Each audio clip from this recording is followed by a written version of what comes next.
எகிப்தின்னு சொன்னாலே அது பாவ வாழ்வு. சோத்திரம்.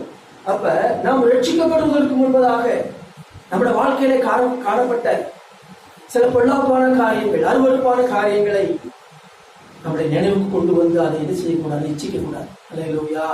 எப்படி இந்த ஜனங்கள் சாப்பிட்டதை இச்சித்தாங்க, ஒருவேளை நம்முடைய வாழ்க்கையில ரட்சிக்கப்படுவதற்கு முன்பதாக பாவமான காரியங்கள் நம்முடைய வாழ்க்கையில காணப்பட்டிருக்கலாம். அப்படிப்பட்ட காரியங்களை என்ன செய்ய கூடாது, இச்சிக்க கூடாது, விரும்பக்கூடாது. அல்லேலூயா. அவைகளை விட்டு நாம் என்ன செய்ய வேண்டும், விலக வேண்டும், விலக வேண்டும். நீங்க நமக்கு திருஷ்டாந்தங்களாக எழுதப்பட்டிருக்கிறது என்று எழுதப்பட்டிருக்கு. ஆகவே பொல்லாங்கானவைகளை விரும்ப வேண்டாம், பொல்லாங்கானவை நினைக்கவும் வேண்டாம், பொல்லாங்கானவைகளை விரும்பவும் வேண்டாம். ஆமென். பொல்லாங்கான விருப்பம் வேண்டாம். மூன்றாவது, பொல்லாங்கான பேச்சை விட்டு விடு. அல்லேலூயா. சோத்திரம். சங்கீதம் 34ஆம் சங்கீதம் 13வது வசனத்தை வாசிக்கிறீங்களா? 34ஆம் சங்கீதம் 13வது வசனம். உன் நாவை பொல்லாப்புக்கும்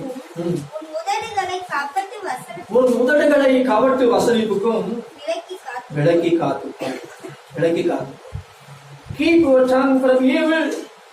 உன் நாவை பொல்லாப்புக்கு விலக்கி காத்துக்கொள். பொல்லாப்பு சிந்தனையாக வருகிறது, பின் பொல்லாப்பு விருப்பமாக வருகிறது, பின் பொல்லாப்பு எப்படி பேச்சாக வருகிறது. அதை விட்டு நம்ம என்ன செய்யணும், உன் நாவை பொல்லாப்புக்கு விலக்கி காத்துக்கொள். நல்ல நம்முடைய ஆயுசு நாட்களிலே நல்ல நாட்களை காண வேண்டும் என்று நமக்குள்ள ஒரு விருப்பம் இருந்தால், என்று சொல்கிறேன், நம்முடைய ஆயுசு நாட்களிலே நல்ல நாட்களை காண வேண்டும் என்ற விருப்பம் இருந்தால், நம்முடைய நாவை பொல்லாப்புக்கு விலக்கி என்ன செய்ய வேண்டும், காக்க வேண்டும், காக்க வேண்டும். 1 பேதுரு 3ஆம் அதிகாரம் 10-11 வருஷங்களை வாசிக்கும் பொழுது அந்த பார்க்கிறோம் பாரு. 1 பேதுரு 3ஆம் அதிகாரம் 10வது வசனம் 11வது வசனம். ஜீவனை விரும்பி நல்ல நாட்களை காண வேண்டும் என்று இருக்கிறவன் தன் நாவையும் கபடத்திற்கு உதடுகளையும் விலக்கி காத்து பொல்லாப்பை விட்டு நீங்கி நன்மை செய்து சமாதானத்தை தேடி அதை பின்தொடர கடவுள். ஆமென். அல்லேலூயா. அல்லேலூயா. சோத்திரம். நம்முடைய நாட்கள் நல்ல நாட்கள் இருக்கணும். அப்படி எல்லாருமே நல்ல நாட்களுக்கு தான் விரும்பணும்.